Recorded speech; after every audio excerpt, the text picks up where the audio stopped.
Today we're doing something a little different. We're introducing you to a brand new series called What's Poppin'. Back in 2019, I was the NBA Pop-A-Shot champion. It was an NBA All-Star weekend. I was alongside Shaq, and it was a lot of fun, a great experience. So we wanted to try that, apply that here in Atlanta, where we'll be interviewing players while they play Pop-A-Shot, allowing you the chance to get to know your favorite Hawks players just a little more. First up on the docket is a 21-year-old Australian who's taking the NBA world by storm with his historic defensive season.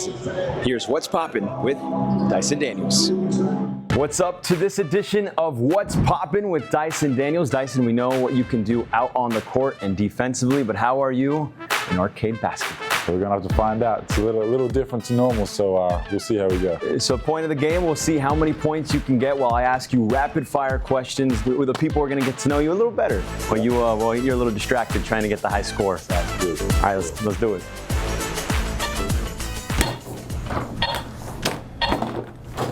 Here we go. All right, Dyson, your go-to pregame song. Pre-game song, anything by Gunna. I love Gunna. All right, favorite movie? Ooh, not a big movie guy, but I love the Transformers. Ooh, okay. What do you say your job is when a random person asks? Just say, man, it depends. If I'm trying to be funny or something, I would say an astronaut. Otherwise, I just say an athlete. A poster you had in your room growing up? The poster I had a Vince Carter poster. Oh, okay. Any pregame superstitions?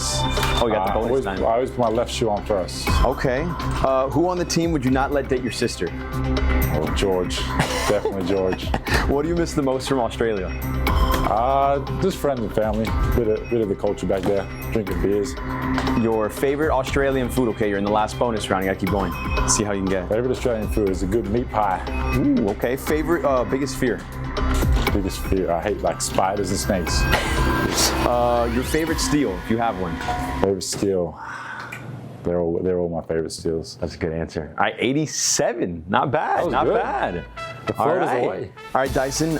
87 for you. Not bad. For you on the court, just a breakout year for you so far. What do you think has been working for you here in Atlanta? Yeah, I think just coming here, having the coaches, my teammates really instill confidence into me and allow me to go out there and be myself and play my game. And I just wanted to come in, play free, play open-minded, and be myself. And that's really what took off. And obviously the defense has been the main part of it, but the offensive game has come along with it. I want to talk about the defense because you've been in that conversation for Defensive Player of the Year and everything. And I know you might not want to toot your own horn a little, but I'm going to do it for you because I got some stats for you. All right, the Great Barrier Thief.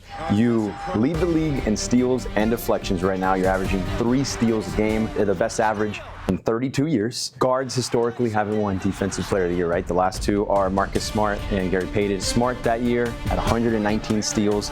You have 175 plus already, and we're in March. What about Gary Payton, one of the best defenders? He averaged 2.9 steals that year. You're averaging 3. So you got better than both of them. Last year, the Hawks were one of the worst defensive teams in the league. They were 4th worst.